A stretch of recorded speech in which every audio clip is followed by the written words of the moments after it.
symptoms or whatever. And what we're talking about with this viral sequencing for variant discussion. So nothing changes for the testing of kind of everyday COVID. I have symptoms. I'm going to see if I have COVID. Well, that will test for all of the variants that we have, including Omicron. Coming up tonight at 10, we'll take a deeper look at that threat the new Omicron variant poses to Wisconsin. All right, switching gears now to check in with Chief Meteorologist Cameron Moreland. Cameron, has been snowing most of the day today, and it's been a rough evening commute out there. When's it going to let up?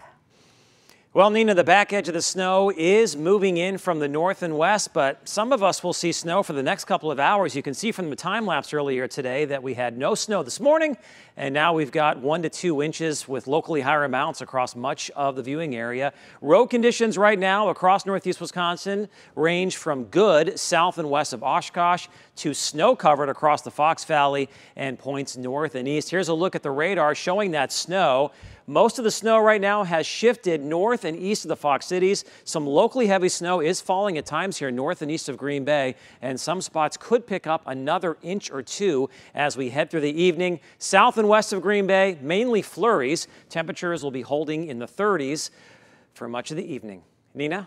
We're not done yet. Thanks. The winter weather in full swing now. Supply chain issues are causing a shortage of one winter essential. Snowblowers are in short supply this year due to a shortage of engines that manufacturers need to build them.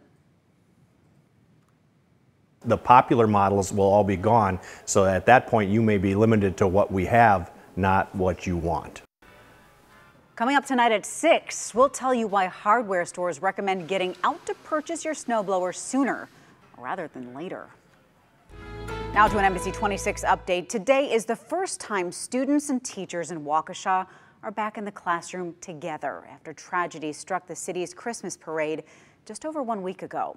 Andrea Albers from our sister station in Milwaukee found out how students and parents are feeling and what support is available inside the schools. This is expected to be an emotional day, but it's also an important one in the healing process. Realizing that families were preparing last night, the district sent out a message on Facebook saying, "We will get through this together and we will support each other along the way." Having everyone, a support group, everyone who's kind of gone through similar things, yes, that's a big help. A Waukesha parent says the morning brought more excitement than apprehension, knowing that his daughter will be back among her classmates. Normalcy. Just getting back to normal, seeing her friends and just being a normal kid. Students we chatted with say they're happy to be reuniting with friends, but are also feeling a range of emotions. Well, emotional, because I don't really know how everyone's doing and I don't know how today's going to be. I want to check in on my teachers and see how they're doing and maybe talk to a couple of my friends that I don't really talk to outside of school. Others say it helps to simply know that support is available and they can speak to a counselor if needed. I might if things get rough throughout the day. Additional school counselors, social workers, and psychologists from neighboring school districts will be on hand. They'll be at each building to help students who are having difficulty processing what happened. The district says the need for the extra support will be assessed daily to make sure there's enough available in the days and the weeks ahead. Reporting in Waukesha, Andrea Albers, TMJ4 News. Andrea, thank you. The community continues to mourn the 6 people who died in the Christmas parade. They range in age from 8 to 81.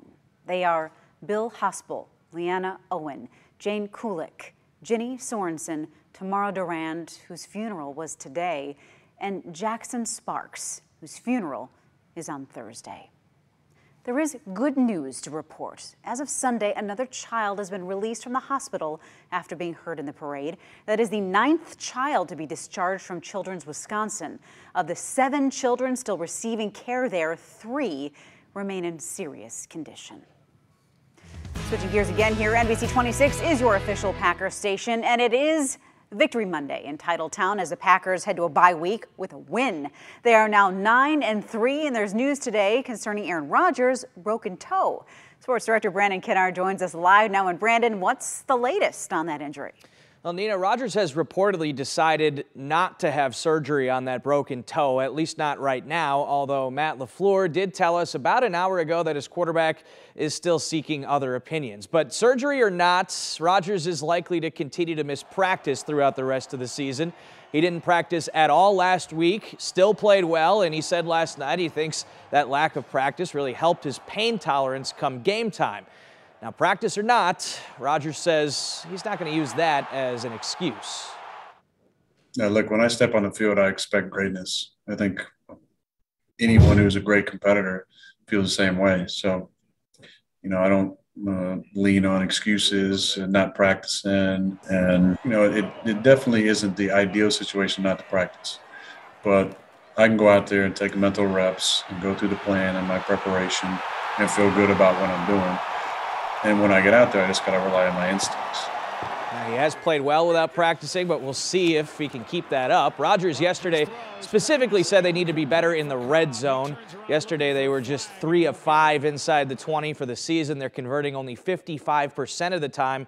That ranks 25th in the league, and of the 14 teams currently in the playoff picture, that's the lowest of all 14. Nina?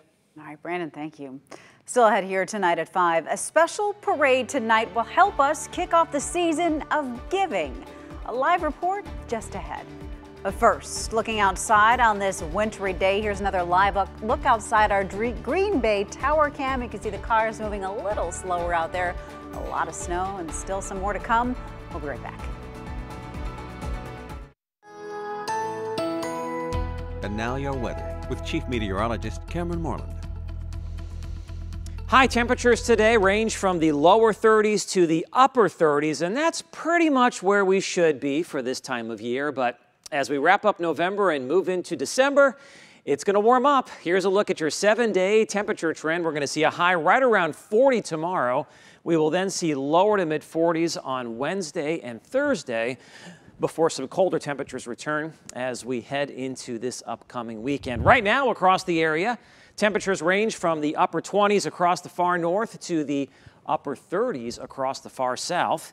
Up and down the Fox Valley, we are looking at lower to mid 30s. In Appleton, maybe a few lingering flurries. You can see College Avenue is wet.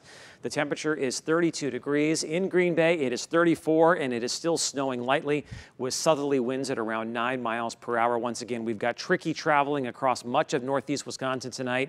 Take it easy, drive slowly if you do have to head out this evening. Here's a look at some of the totals coming into the NBC 26 Weather Center. Almost 2 inches in Shawano, about 1.5 inches in both De Pere and Green Bay, but it's still snowing lightly in Pulsifer. We've had up to 2.5 inches of snow. You can see the snow developing during the morning across central Wisconsin. It's been slowly pushing east for much of the day. South and west of the Fox Cities, the snow came to an end for the most part several hours ago, but it continues to snow here from around Green Bay, north and east, and we're still looking at some locally heavy snow at times here across parts of eastern Shawano County, the lower Bay, into northeastern Brown County and Kewaunee County. I wouldn't be surprised if somebody ended up with in excess of 4 inches of snow in those locations. You can see the back edge right now moving through Wausau and Stevens Point, and that'll swing through here later on this evening. Skycast